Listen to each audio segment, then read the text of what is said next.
Her imaginary friend. My name is Melissa, and I live in Milwaukee, Wisconsin. I never believed in anything supernatural. I'm a single mum, I work full-time, and honestly, I barely had time to believe in anything except bills and making sure my daughter ate dinner and got to school on time. My daughter, Aria, is 6. Bright, sweet, and imaginative. So when she started talking about having an imaginary friend, I didn't think much of it.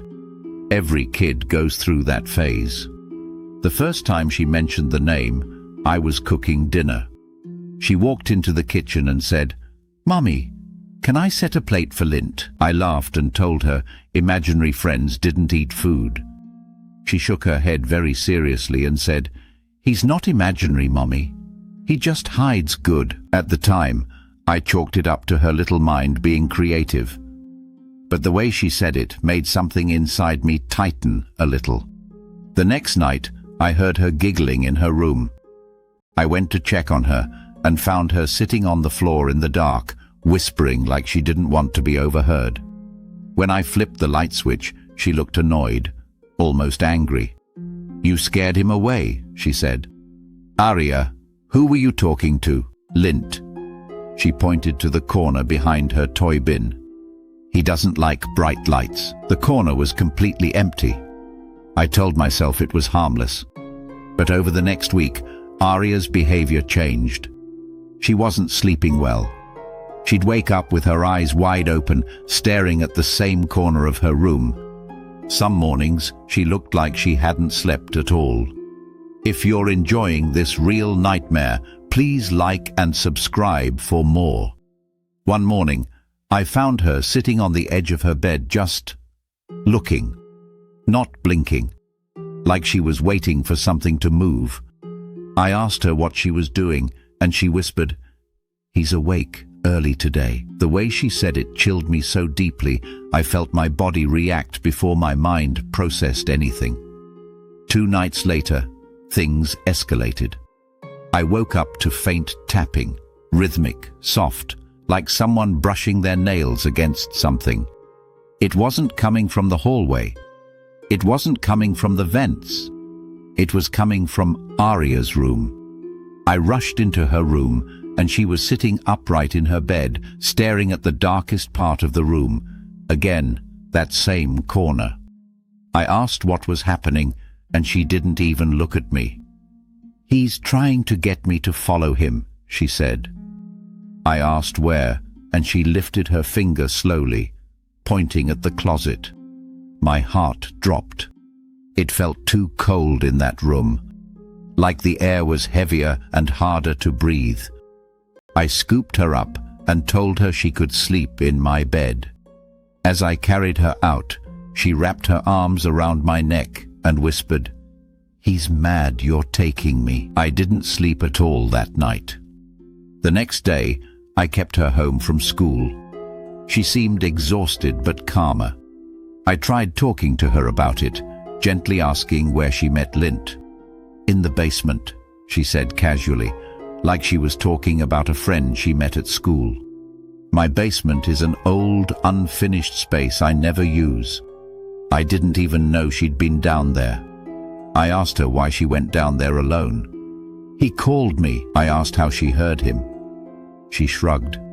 "He talks like someone whispering from far away, but he gets loud when I don't listen."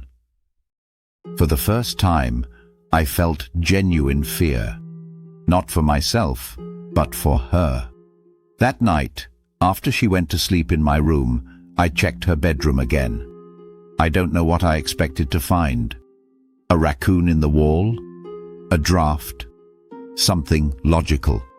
Instead, the room smelled like old fruit, like something both sweet and rancid. And in the corner where she always stared, the shadows looked wrong. Too deep. Too still. Like they were holding their breath, waiting. I left the room quickly. For a few days, Aria slept fine and didn't mention Lint. I started to hope the whole thing was fading. Then, one evening during dinner, she slowly set down her fork and turned toward the hallway. her face drained of color. "He's back," she whispered. I followed her gaze. There was nothing there, but the air changed, thick and unfamiliar, like the atmosphere before a storm. Arya slid under the table, trembling. I asked her what he wanted. Her voice cracked as she answered, "He wants to stay." That night was the worst. I put her in my bed again. She managed to fall asleep, but I couldn't.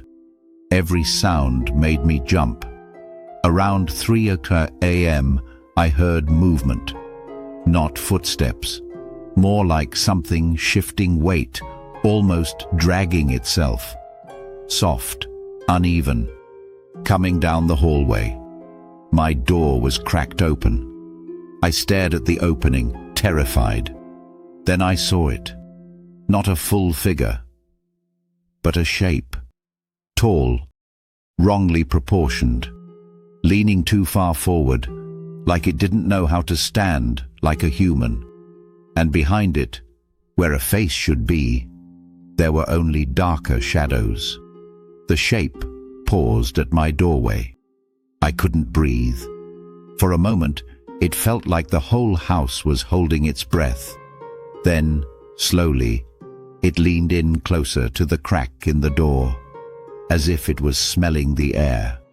Arya whimpered in her sleep beside me, and the shadow froze. It turned toward her. My body acted faster than my fear. I slammed the door shut. I locked it. I held Arya and prayed for morning. When the sun finally came through, the house felt normal again. Whatever had come down the hallway, whatever she'd been talking to, it wasn't there anymore. But here's the worst part. Arya hasn't said his name since that night. She avoids that corner of her room completely. If the bedroom door is open, she won't walk past it unless I hold her hand. But last week, as I tucked her in, she whispered, "He's not in the corner anymore." I asked her where he was. She pointed behind me.